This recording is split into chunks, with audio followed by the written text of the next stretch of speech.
नमस्कार, मैं शेखर भारद्वाज। आशा करता हूं कि आप सभी कुशल होंगे। मोबाइल पर सोशल मीडिया को स्क्रॉल करते वक्त एक चेहरा बार बार स्क्रीन पर आता रहा। वो चेहरा एक युवा का था। वो लगातार इंजीनियरों की योग्यता पर सवाल उठाता रहा। वो कभी सड़क पर खड़ा होता रहा, कभी किसी पुलिया पर खड़ा होता रहा, कभी किसी नाले के सामने और कभी किसी निर्माणाधीन बिल्डिंग के सामने। मनीष कश्यप अपने वीडियो में उस बिल्डिंग, पुल और सड़क निर्माण की कमियां बताता रहा। वो लोगों को अपने वीडियो के जरिए आगाह करता रहा। वो सिस्टम पर सवाल उठाता रहा। कुछ यही विचार है मनीष कश्यप को सोशल मीडिया पर फॉलो करने वालों का। देखते ही देखते मनीष कश्यप को चाहने वालों की संख्या बढ़ने लगी। वरिष्ठ पत्रकार धीरेन्द्र कहते हैं कि मनीष कश्यप भी एक तरह की पत्रकारिता ही करते रहे। आवाज़ थोड़ी ऊंची होती थी, कहने का तरीका अलग था। मनीष कश्यप आवाज़ उठाता था, वो कमियां गिनाता था। पत्रकार का तो यही काम है। वरिष्ठ पत्रकार सुनील पांडे कहते हैं कि देखिए, आजकल ग्लोबलाइजेशन का जमाना है। सूचना तकनीक का जब से प्रसार हुआ, लोगों के हाथ में कई स्पीड इंटरनेट और मोबाइल आ गए। कोई भी कहीं से कुछ कह सकता है, बोल सकता है। जिसके हाथ में मोबाइल है वही पत्रकार है। अब तो टीवी चैनलों पर बाकायदा वायरल हुए वीडियो के लिए अलग सेगमेंट चलाया जाता है। न्यूज़ चैनलों ने बाकायदा वायरल वीडियो को लेकर बुलेटिन शुरू कर दिए हैं। फील्ड में रिपोर्टर के जाने का कॉन्सेप्ट खत्म होता जा रहा है। राजनीतिक दलों के नेताओं का सिर्फ बयान ले लेना और बाइट कलेक्ट कर लेना, ये पत्रकारिता कहीं से नहीं है। मनीष कश्यप जिस हिसाब से हो, अपने तरीकों से एक तरह की पत्रकारिता ही करते रहे। बाद में फर्जी वीडियो के आरोप में गिरफ्तारी हुई। उसके बाद उन्हें जेल जाना पड़ा। अब रिहाई हो गई है। मनीष कश्यप अब पत्रकारिता की राह से अलग राजनीति की राह पर आ रहे हैं।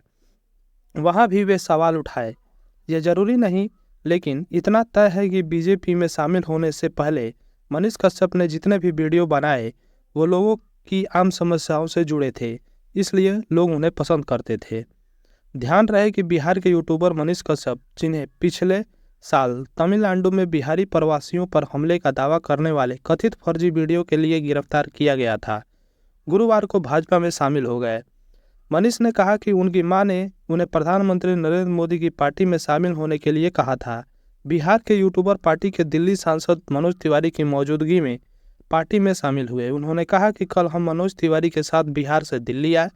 उनकी वजह से ही मैं जेल से बाहर आ सका, इसलिए मैं बीजेपी में शामिल हो गया हूँ। मेरी मां नरेंद्र मोदी की प्रशंसक है। मुझ पर NSA लगाया गया था, लेकिन अब मुझे न केवल जमानत दे दी गई है, बल्कि सभी आरोप भी हटा दिए गए हैं। सनातन को बदनाम करने वालों के खिलाफ मेरी लड़ाई जारी रहेगी। यूट्यूबर ने कहा कि मैं बिहार में बीजेपी को मजबूत करने की दिशा में काम करूंगा। लालू के परिवार ने बिहार को लूटा और बर्बाद कर दिया।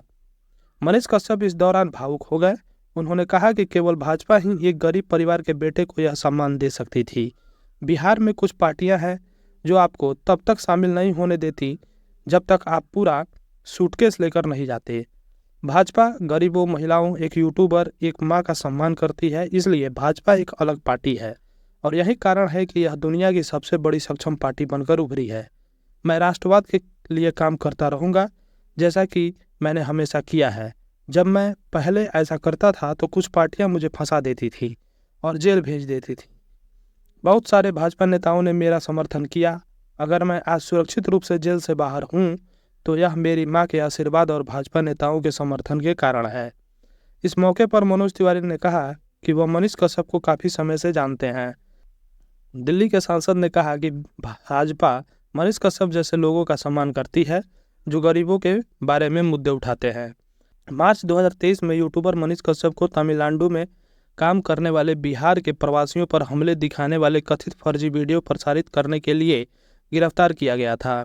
उन्हें बिहार में गिरफ्तार किया गया और फिर तमिलनाडु भेज दिया गया। मदुरई में कई महीने जेल में बिताने के बाद मनीष कश्यप को बिहार लाया गया।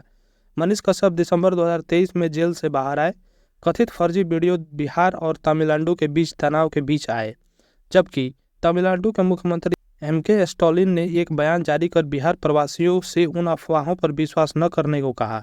कश्यप के खिलाफ कई मामले दर्ज किए गए और कुछ हफ्तों तक भागने के बाद उन्होंने पुलिस के सामने आत्मसमर्पण कर दिया। मनीष कश्यप ने 2016 में सफलतापूर्वक सिविल इंजीनियरिंग का कोर्स किया।